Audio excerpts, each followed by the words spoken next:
3 اشخاص ملعون ہیں۔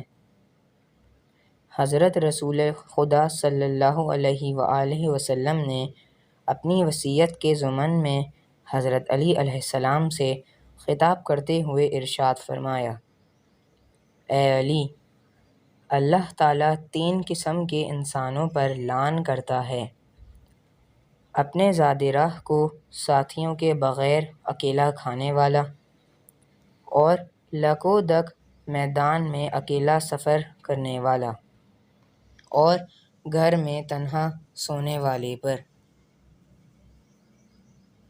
اگر ہماری ویڈیو اچھی لگی ہو تو ہمارے چینل کو لائک، شیئر اور سبسکرائب کریں۔